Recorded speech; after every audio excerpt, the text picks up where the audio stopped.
So what do these GDP figures mean, and how serious is this recession? Let's talk to Senior Portfolio Manager at SASFIN Securities, Nesan Nair. Nesan, thanks for your time. Appreciate it. So what exactly does a recession mean? Let's remind us, because it's happened twice already. So economic output is measured on a quarterly basis, and this is the total value of goods and services at constant prices. And in a healthy economy, an economy that's growing, the value of goods and services actually increases quarter on quarter, year on year. In South Africa, unfortunately, this time around, we've actually seen a contraction, not just in one quarter, but in the last 2 quarters of 2019. Remember, the first quarter of 2019, we also had a contraction. So it was, the only positive quarter we've had in 2019 was the second quarter. Yeah, so what does it mean for the ordinary South African being in a recession? Well, it means many things. The first thing, of course, is, when your economy is contracting, job opportunities become limited. So, and we've seen in the labor data that's been coming out, actually companies are shedding jobs.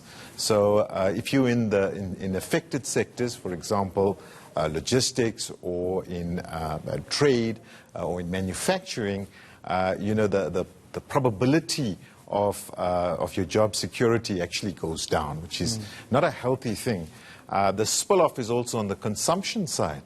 When the economy is not growing, consumers hold back from spending because the future is uncertain.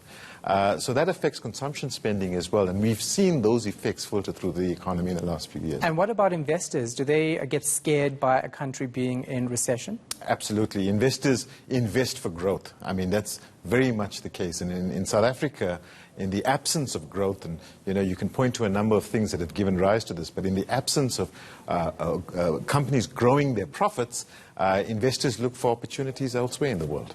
Yeah, so the government, of course, has been trying to fix this now for the past couple of years. President Cyril Ramaphosa was supposed to be the man to turn around our economy, but that's not happening. What are we getting wrong when it comes to policy? I think first and foremost, nothing's going to move until we get Eskom right.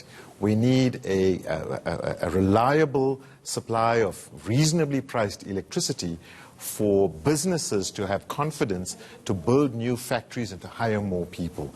And in the absence of that, it's very difficult to convince investors to invest in our economy. So that's the first thing.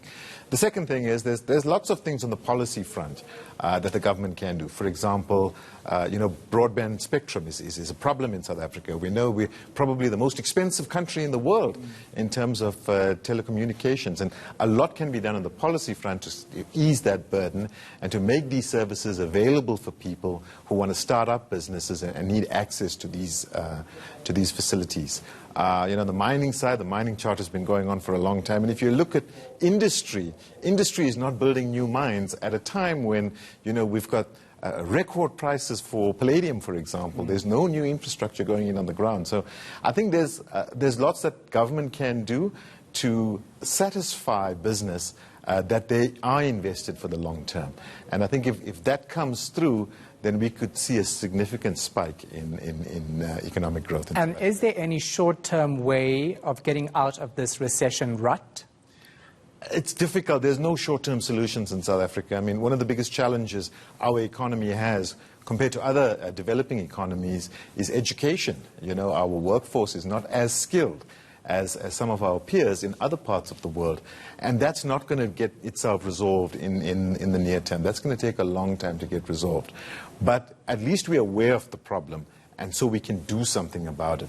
I think the challenge for a lot of investors is that South Africans are not doing anything about it. They're able to come up with ideas, but where we fail is on the implementation side, and that's something we need to prove to the world that we can do. How worried should we be, though?